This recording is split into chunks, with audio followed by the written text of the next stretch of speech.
A paz do Senhor, amados irmãos, louvado seja Deus por mais esta oportunidade que nos dá o Senhor de podermos iniciar mais um trimestre, o terceiro trimestre de 2022, que tem esse título muito interessante, Os Ataques contra a Igreja de Cristo, as sutilezas de Satanás nesses dias que antecedem a volta de Jesus. O nosso comentarista, como você sabe, é o pastor José Gonçalves, que é mestre em teologia, escritor, articulista e líder da Assembleia de Deus em Água Branca, no Piauí. Você pode já ver aí o slide, que criamos, os ataques.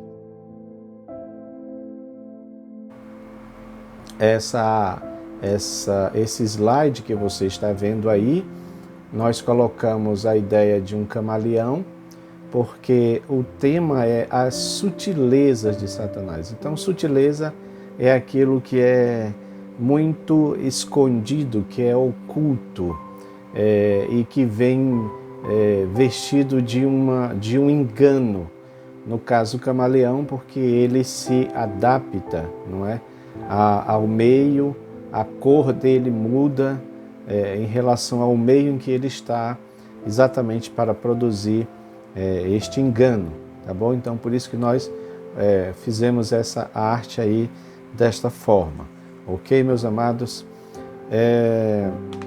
Nós também temos outros gráficos que criamos, como esse que você está vendo aí agora. Esse gráfico se trata do resumo, ou melhor dizendo, da panorâmica de toda a lição, porque ele está mostrando todas as lições. Ele é importante porque você pode imprimir como se fosse um banner, não é? E aí você pode exatamente colocar na sua igreja, porque aí ele pode ficar durante todo o trimestre, exatamente para mostrar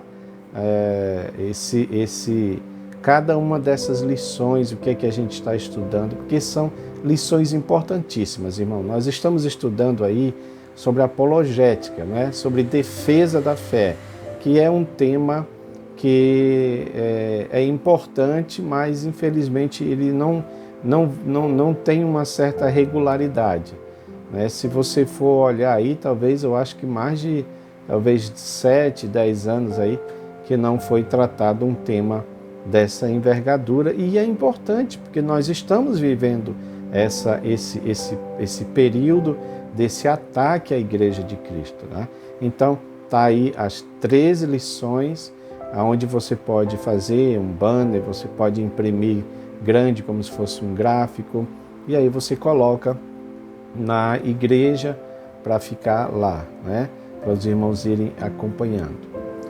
Vamos dar sequência aqui. Esse outro gráfico que você está vendo, identificando falsos evangelhos e falsos profetas. Porque a ideia é de nós mostrarmos que esses enganos, essas heresias, elas vêm contra esses 4 pontos aí importantes da nossa fé, que é exatamente Deus, Jesus Cristo, o Espírito Santo e também a Bíblia, E sempre é assim, em relação a Deus, vai ter os que não creem, vai ter os que creem, mas com um porém, Existe um porém aí. Então, em relação a Deus, eles creem, mas sempre adicionam alguma coisa. Perdão, em relação a Deus, eles não acreditam, mas em Deus na sua totalidade, mas ele sempre adiciona outras coisas. Aí você tem aí o politeísmo, você tem aí a pluralidade de deuses, que é também algo muito sério nos dias de hoje, é um reflexo da religiosidade que nós estamos vivendo. E tem os que creem em Deus, porém, sempre tem um porém, Eles diminuem os atributos de Deus devido da soberania, onipresença, onisciência, da eternidade. É aquilo que chama de ateísmo funcional, A teologia relacional, a teologia do processo, é isso, que Deus está aprendendo. Inclusive tem um grande um grande pastor aí, né, que prega sobre isso, né, que Deus não conseguiu ver que ia acontecer aquela tsunami de 2004 na Ásia ali, que matou milhares de pessoas, né, porque para eles Deus está aprendendo no processo, essa é a ideia. Em relação a Jesus Cristo, os que não creem são aqueles que adicionam outras coisas, né, para completar a obra redentora. Eles creem em intercessores como seres humanos, né, pessoas proeminentes, anjos, objetos, animais, deuses, ou seja, são as revelações extra-bíblicas que não tem nada a ver em relação à pessoa de Jesus. Então eles não creem na sua totalidade. Na realidade, eles adicionam outras coisas. Ou eles adicionam, ou eles retiram, ou eles diminuem, né? Eles creem em Cristo, porém negam a divindade, reduzem ele a um anjo, a um profeta, a um médium, né? Negam as duas naturezas de Deus, ou seja, que ele é homem e que ele é Deus. Ou então negam o poder do seu sangue, da remissão dos pecados, né? Então isso aqui é muito importante, irmãos, nós temos isso na nossa mente, ok? Em relação ao Espírito Santo, eles têm aqueles que não creem, mas também adicionam sempre alguma coisa. Dizem que é uma falange de espírito, uma força superior, né? São manifestações também sincréticas em relação a outros deuses, a bizarrices, meninices que acontecem, tá? Existe aqueles que creem no Espírito Santo, porém, eles sempre diminuem, negam que é Deus, negam a sua onipresença, sua onipotência, sua onisciência, confundem com alguma substância líquida, força. Então, é sempre dessa forma, tá bom? E aí, a Bíblia, também um outro ponto importante. Em relação à Bíblia, a gente pode acrescentar que todas as outras doutrinas dependem do nosso entendimento que nós temos da Bíblia. Então, existem aqueles que não acreditam na Bíblia, mas em compensação adicionam outros textos, revelações de anjos, profetas, posteriores ao Velho e Novo Testamento, usam livros, filosofias para corrigirem a Bíblia, né? O mesmo adotam tradições como regra de fé, porque dizem que a Bíblia está ultrapassada e que a Bíblia precisa ser reescrita, né? Existem aqueles que acreditam na Bíblia, porém, diminuem sempre algo, retiram algo dela. Por exemplo, eles creem parcialmente, eles duvidam da inspiração divina, né? Essa nova teologia que está vindo aí, uma teologia liberal, que não acredita nos fatos da Bíblia. Então, histórias, relatos como o Gênesis são contados, são cridos como se fosse algo mitológico e não literal, né? Então, essa é a ideia que eles estão fazendo. E isso está muito em voga, irmãos, nos dias de hoje. É por esse motivo que eles dizem que a Bíblia precisa ser reescrita, tá? Então, meus amados, esse gráfico, ele é um gráfico que, se nós estudarmos, nos debruçarmos sobre ele vai abranger muita coisa que estamos e vamos estudar nesta lição, que é de suma importância, ok? Vamos passar aqui para outros gráficos. Nosso textuário diz assim: o Espírito expressamente diz que nos últimos dias alguns apostatarão da fé por darem ouvido a espíritos enganadores e à doutrina de demônios. É importante que se diga que quem diz aqui é o Espírito Santo, não é? Para mim, isso aqui equivale ao que está lá, aquela fórmula que era usada pelos profetas. Assim diz o Senhor. Então, o Espírito diz no Novo Testamento, porque agora nós estamos na dispensação do Espírito Santo, então é o Espírito Santo que está falando, né? Então, o Espírito Santo, através de Paulo, revelando para Paulo, mostrando para Paulo, diz que nos últimos dias, aí entra o elemento escatológico, porque está apontando para os últimos dias, os últimos tempos, né? E o que é que o Espírito diz que vai acontecer nos últimos tempos? Muitos vão apostatar da fé. Apostatar da fé significa negar a fé autêntica e substituí-la por uma outra fé que não é a fé verdadeira, que não é a crença verdadeira, não é? E eles vão fazer isso por exatamente dar ouvido a espíritos enganadores e a doutrina de demônios. Então veja que essa apostasia, ela vem por conta das pessoas ouvirem o que os espíritos malignos vão falar e também a essas doutrinas, porque eles são bem organizados nessa questão de doutrina, não é? Claro que aqui a gente está vendo que eles vão utilizar a mente das pessoas, de pessoas cultas, de pessoas intelectuais, mas que na sua origem elas vêm diretamente da ação demoníaca. Daí que nossa verdade prática diz: de forma sutil e sorrateira o diabo desfere ataques à igreja, e é preciso que cada crente saia ao combate com as armas espirituais dadas por Deus, né? Então, meus amados, o que eu acho importante nessa verdade prática é que não dá para a gente ficar agindo de forma passiva. É importante que se diga isso, porque tem crente que começa a dizer: não, nós não podemos falar, temos que ficar calado. Na verdade, muitas coisas estão sendo substituídas por mensagens mais triunfalistas, não é? Mensagens de coach. Então você vai vencer, você vai conquistar, você vai ganhar. E essas mensagens que estão voltadas para defesa da fé, isso aí não é algo que é atrativo para os crentes nos dias de hoje. Exatamente porque eles dizem que nós precisamos abraçar todas as coisas, não é? Então, é por isso que você vê pessoas, pastores, né, líderes, cantores, de repente abraçando outros credos, como se fosse uma espécie de ecumenismo, né? Mas só que a gente vê que além do ecumenismo existe uma mistura, né, dentro dessas ideologias, dentro dessas formas de espiritualidade, tá, irmãos? Então é muito importante nós também estarmos alertas quanto a isso. Primeiro tópico, a igreja sob ataque, a igreja sob ataque. É importante que a gente diga que aqui está se tratando de uma guerra, de uma batalha, de uma luta. Essa luta existe desde o Éden, né? Desde o Éden.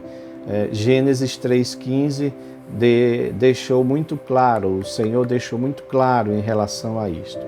Quando ele diz: porém inimizade entre ti e a mulher, entre a tua descendência e o teu descendente, este te ferirá a cabeça e tu lhe ferirás o calcanhar. Então, quando ele diz inimizade, ele está falando de uma guerra, de uma disputa, de uma luta que iria acontecer entre a descendência da serpente e o descendente da mulher. É o proto-evangelho, Ali está falando desta batalha, desta guerra, não é?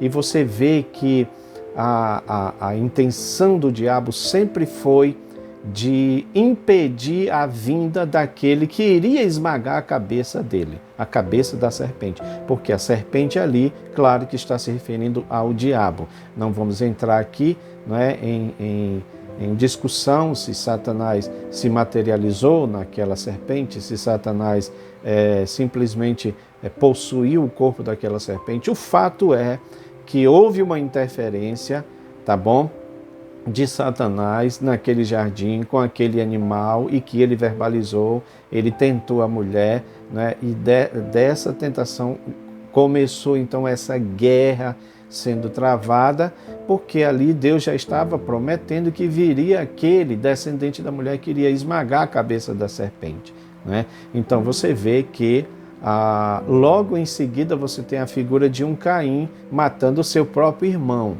né? Muito provavelmente porque já Satanás possivelmente já pensasse que Abel, por ser alguém que agradou ao coração de Deus, fosse esse que iria esmagar a cabeça da serpente, não é? E aí ele utiliza-se de Caim, e a Bíblia diz claramente que Caim era do maligno, ou seja, filho do maligno, né? No sentido de fazer a vontade de Satanás. E aí esse embate, essa guerra foi sendo travada até chegar à igreja, até mesmo com Cristo, né? A matança dos inocentes, ou seja, foi feito tudo para impedir que Jesus viesse a essa terra efetuar o plano de salvação. Mas ele efetuou o plano de salvação e fundou a sua igreja e deixou a sua igreja aqui na terra, não é? E claro que ele deixou a sua igreja, mas ele não deixou ela sozinha, ele deixou ela no poder do Espírito Santo de Deus que está agindo através dela. Então é claro que Satanás vai fazer de tudo para destruir a igreja, como ele fez, como ele tentou fazer durante os séculos, durante os milênios. A história está aí para provar isso. Porém, houve um momento que Satanás ele mudou a estratégia, irmãos. Ou seja, a ideia não era mais destruir, matar os homens, né? Não era matar os homens de Deus, os cristãos, mas introduzir heresias malignas, né? Ele vem como esse personagem aí que você está vendo aí, né, no gráfico, como alguém que simula uma situação parecendo ser de Deus. A mesma estratégia está sendo usada nos dias de hoje, né? Então você vê pessoas que parecem que estão agindo no nome de Deus, mas eles estão completamente influenciados pelo diabo, tá bom? É importante que a gente diga isso, né? Em um programa de entrevistas, um grande apresentador, entrevistador, ele entrevistou um homem, um pastor que era da igreja presbiteriana, né? E esse homem disse claramente lá no programa que Jesus era um médium, né? Que Jesus recebia espíritos, ou seja, uma coisa completamente contrária à palavra de Deus, completamente contrária, né? Que é até estranho você observar que alguém que se diz cristão tenha esse tipo de religiosidade. Mas isso vai aumentar à medida que se aproxima a vinda de Cristo, né? Eu coloquei aqui um pensamento que é o seguinte: à medida que se aproxima o desfecho final, as sutilezas dos enganos de Satanás aumentarão exatamente para afastar um grande número de pessoas da fé, né? Porque, como diz o comentarista aqui, nesse terceiro subitem, a igreja está na reta final, não é, irmãos? Os sinais estão se cumprindo, os sinais já estão dizendo tudo. Eu, sinceramente, não acredito, a minha mente não aceita muito bem essa ideia que nós vamos passar aí mais um milênio aí, a Terra ainda vai existir mais um milênio sem a intervenção de Deus na Terra. Pode ser que aconteça, porque Deus é soberano, faz o que Ele quer, como Ele quer, né? Afinal de contas, os discípulos lá atrás, os cristãos da igreja primitiva, também acreditavam que Jesus estava vindo logo, né? Eles esperavam Jesus para aquela época. 2000 anos se passaram.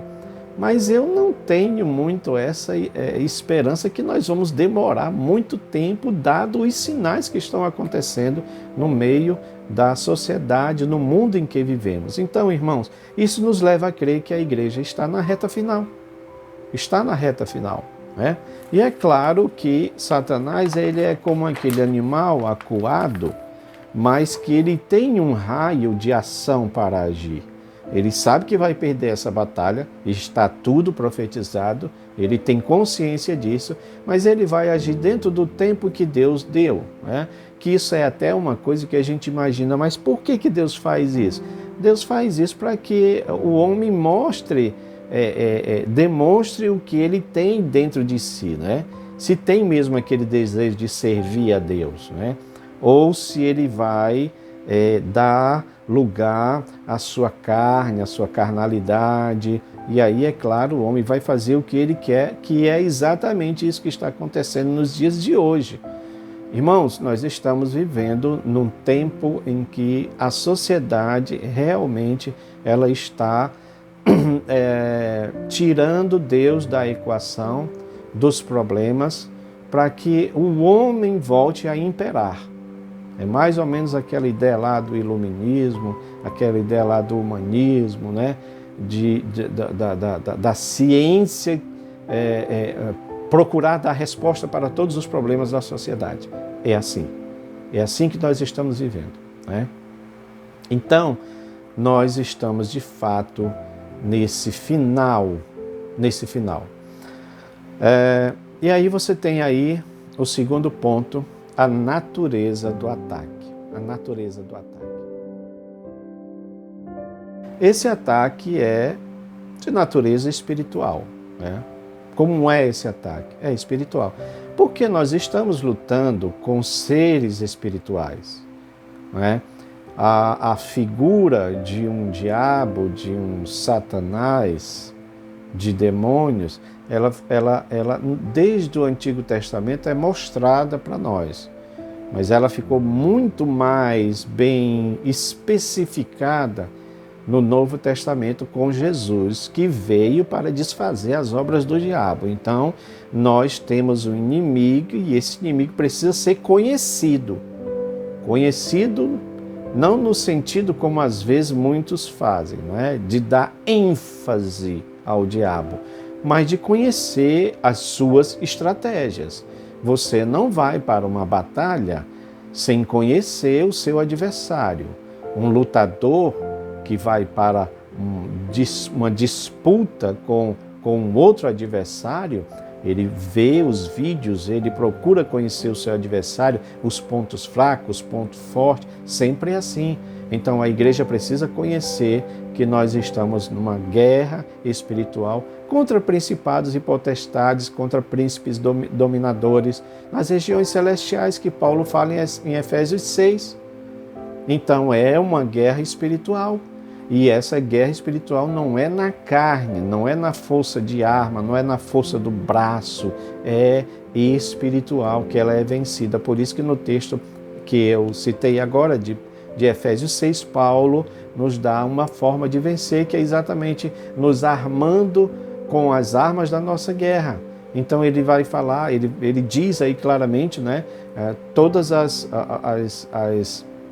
cada parte dessa armadura: capacete da salvação, couraça da justiça, escudo da fé, espada do Espírito, cinturão da verdade e calçados do Evangelho da paz. É dessa forma que nós vencemos um adversário que é muito mais forte do que nós reconhecemos isso. Mas nós temos essa confiança de que o nosso Deus está conosco e por isso nós vamos vencer, né? Então, o ataque é de natureza espiritual, o ataque é de natureza moral, porque de fato ele procura atingir a moralidade do homem, né? Ele procura atingir a moralidade do homem. Então, e quando a gente está falando de moral, a gente está falando também de comportamentos, né? Os comportamentos. Esses comportamentos, eles vão ser mais acirrados ainda à medida em que o fim se aproxima. Inclusive, é dito por Paulo que Deus vai enviar a operação do erro para que creiam na mentira. Ou seja, Deus vai permitir que um avivamento de mentira, de erro, seja colocado, implantado nessa terra, inclusive é chamado de operação, para falar de uma coisa bem orquestrada, você entende? Então, vai ser dessa forma. Deus vai permitir exatamente porque os homens já têm essa predisposição para acreditar no erro, na mentira, como é nos dias atuais. Então, as pessoas não estão querendo aceitar mais a verdade. Por isso que a verdade hoje está relativizada. Nós vamos estudar isso aí em relação ao relativismo moral. O relativismo moral é aquilo que diz que toda verdade depende do ponto de vista de cada um. Aquilo que é verdade para você não é verdade para mim e vice-versa. Não é? Só que é algo que precisa ser combatido porque nós sabemos que a verdade continua sendo verdade, mesmo que ande com as roupas da mentira. não é? Colocamos aí também um texto que fala sobre isso, né? Então, meus amados, o nosso adversário, ele vai trabalhar, conforme o nosso comentarista diz aqui, na questão também da consciência humana, não é? Porque, como diz um grande estudioso, Orland Spence Boyer, na sua Espada Cortante, ele diz que a consciência, na verdade é na sua enciclopédia, ele diz que a consciência é a voz secreta da alma que aprova ou reprova nossos atos. Então, a consciência é que diz se estamos certos ou estamos errados. Mas se uma consciência se cauteriza, não é? Então ela não está mais funcionando corretamente. Então, tudo que é relativo ao que é certo e errado depende do ponto de vista de cada um. Mas nós sabemos que isso não é verdade. Porque a verdade não depende do meu ponto de vista. Não é o fato de eu achar que uma coisa é errada, que ela é errada, ou vice-versa. Então eu preciso de um referencial. E esse referencial é Jesus. Por isso que ele diz, eu sou o caminho, a verdade e a vida. Vamos lá para o terceiro ponto. No terceiro ponto diz, as esferas do ataque. Onde é que vai acontecer esse ataque? Ele é direcionado a que especificamente? A nossa lição responde. Primeiro, a esfera religiosa e a esfera social. Esfera religiosa porque está relacionado com a nossa forma de crer, com a nossa forma de adorar. Todos nós sabemos que nós fomos feitos para o louvor e a glória do Senhor. Nós fomos feitos para adorá-lo. Mas Satanás interveio nesta adoração, não é? Tirando a adoração que era para ser para Deus, para que o homem pudesse adorar a si mesmo. Que se ele fizesse isso, então ele estaria em rebelião contra Deus. E o homem aceitou. E hoje ainda é da mesma forma. Então a ideia é que as pessoas não façam a vontade de Deus, mas sim façam a vontade de Satanás. Então ele vai colocar dúvida, ele vai colocar pensamentos errados, ele vai colocar doutrinas erradas, que é o que a gente está vendo acontecer, não é? Em relação, por exemplo, ao pluralismo religioso. Isso aí antigamente era as pessoas ímpias que acreditavam dessa forma. Todos os caminhos levam a Deus. Significa dizer que você pode ser de qualquer religião, que no final vai dar tudo na mesma coisa, não é? Não importa se uma religião chama Jesus de uma forma, na outra chama Jesus de outra forma, o final é que tudo vai convergir para uma coisa só. E isso não é verdade. É preciso pregar sobre isso, é preciso dizer que para o homem há muitos caminhos que parecem bons, mas o final são caminhos da morte, diz a palavra do Senhor. Então tem muita gente embarcando nessa pluralidade religiosa, de que todos os caminhos levam a Deus, que você pode acreditar em qualquer coisa e não tem problema nenhum, tá? É triste ver que até teólogos, homens de Deus, né, que outrora estavam lutando, batalhando pela fé evangélica, esses mesmos homens, eles abandonaram a fé por outro evangelho. E isso é triste, irmãos. Isso vai acontecer muito. Eu peço muito a Deus que nos guarde, nos livre, nos proteja, guarde a nossa mente, que nós tenhamos em nós o capacete da salvação para a gente lutar contra essas coisas, para a gente lutar contra essas artimanhas do diabo, porque ele vem com sutileza, com engano, para tentar colocar, semear dúvida e assim nos afastar do Evangelho. Olha, a esfera social também é outro ataque de Satanás, né? Então aqui deixa claro na exposição de Paulo que ele vem proibindo o casamento. Então aqui é uma ideia de dizer que Satanás está investindo contra a família. Aliás, falar a palavra família hoje é algo muito complicado para muitas pessoas, porque quando a gente fala de família, estamos falando de um pai, de uma mãe e de filhos. Mas hoje pode ser uma mãe com uma mãe, um pai com um pai. Na realidade, todo tipo agora de sexualidade está sendo aceita nesse programa de entrevista que eu falava para os irmãos, desse apresentador. Ele entrevistou uma pessoa ligada a esses movimentos, né, relacionados à sexualidade, em que a pessoa defende, por exemplo, a pedofilia, né? E a ideia é dizer, olha a argumentação, a ideia é dizer o seguinte: se há consenso, se a relação é consensual, não tem problema. Por exemplo, uma pessoa de maior idade pode se relacionar com uma criança, contanto que a criança ame aquela pessoa e vice-versa. Ou seja, havendo amor entre eles, não tem problema eles se relacionarem. Irmãos, isso é demoníaco, isso é satânico, tá? É algo que a gente precisa lutar. Mas isso está sendo pregado na sociedade, está sendo aos poucos pregado na sociedade. Deixe-me contar apenas um exemplo também, voltado para uma outra área, a questão da questão pedagógica, né? Quando eu era professor, quando eu era coordenador da escola dominical, nós um dia estávamos na escola dominical e eu vi as crianças com uma revistinha, né? Eu sempre gostei dessa parte de quadrinho, de desenho, é a minha área. Quando eu peguei aquela revistinha lá, que eu olhei e comecei a folhear, eu fiquei espantado, porque eu fiquei sem entender.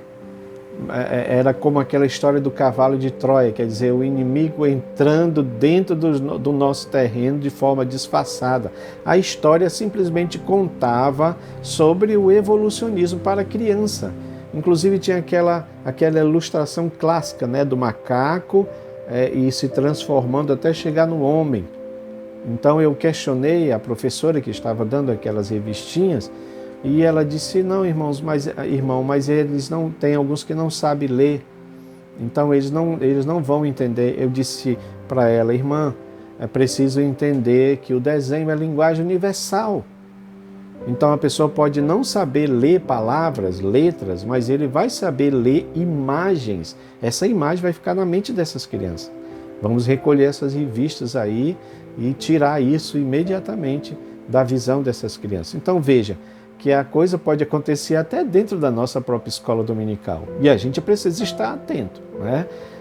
Naquele mesmo momento eu retirei aquelas revistas porque achei que era horrível você mostrar dessa forma. Eu sei que eles vão ter esse tipo de ensinamento lá na escola secular, mas dentro da igreja, dentro de uma escola dominical, onde pregamos o criacionismo e não o evolucionismo, não é possível, não é? Na verdade, nós teríamos que ter, falando sobre o criacionismo, para combater o evolucionismo que é pregado nas escolas seculares, amém? Então vamos lá, para a gente concluir a igreja protegida.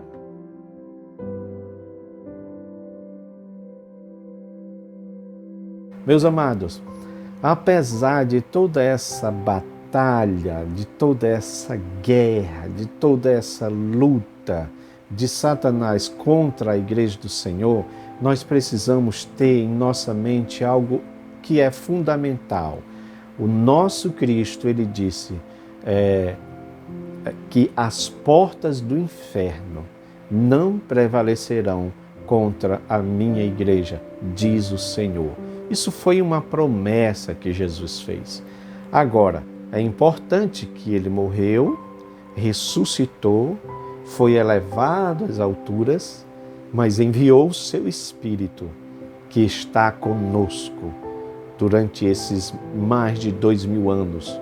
A igreja foi perseguida, foi jogada aos leões, foi jogada no fogo, foi massacrada de todo jeito. Mas quanto mais o sangue dos mártires era derramado, Eles eram como se fossem sementes que ia gerando outras pessoas, outros servos de Deus. E é assim.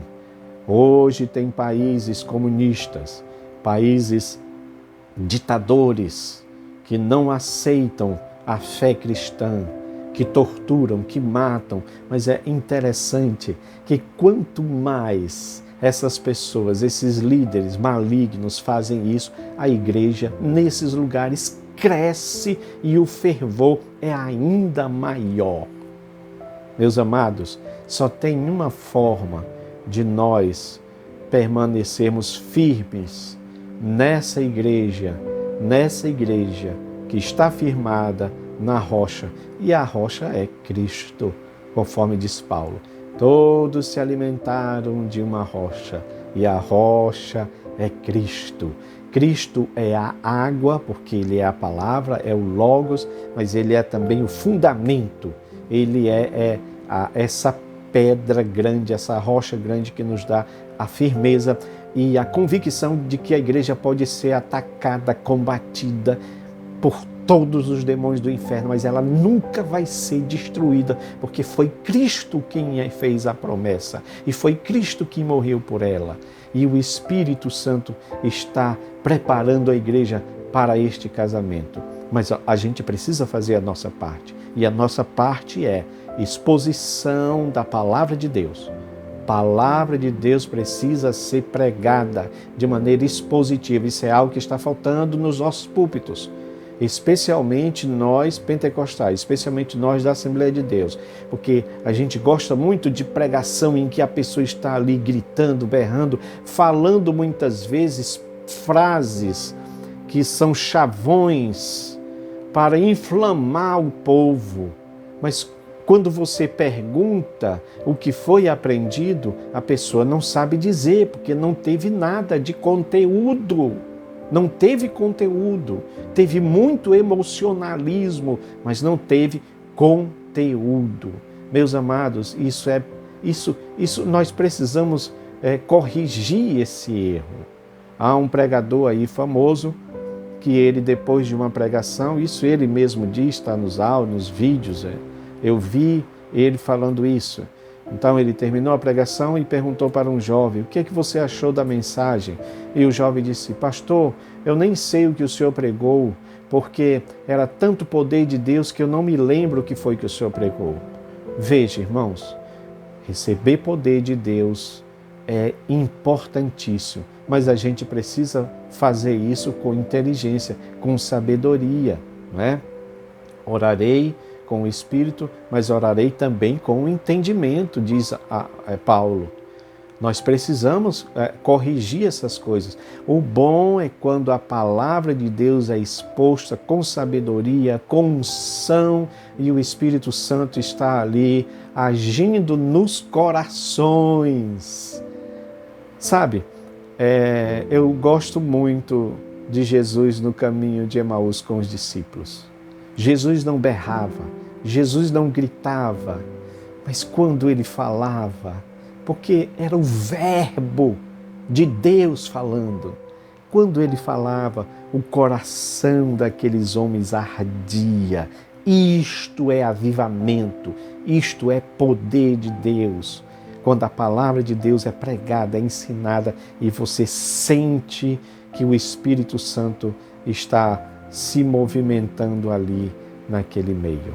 Mas outra forma também é a prática da oração. A oração é que vai nos fazer cada vez mais nos conectar com o Senhor, é o que vai fazer com que cada vez mais nós tenhamos autoridade para pregar a palavra expositiva, é o que nos dá força para a gente vencer os principados e potestades e todo o poder do mal. Meus queridos, eu agradeço vocês terem ouvido até agora. Continue orando por nós, apoiando o nosso canal. Nos ajude em oração, porque são muitas lutas, são muitas investidas para que a gente não continue. Mas nós estamos aqui, firme e forte, porque eu sei que o Senhor é conosco. Tá bom? Que Deus nos abençoe. Amém.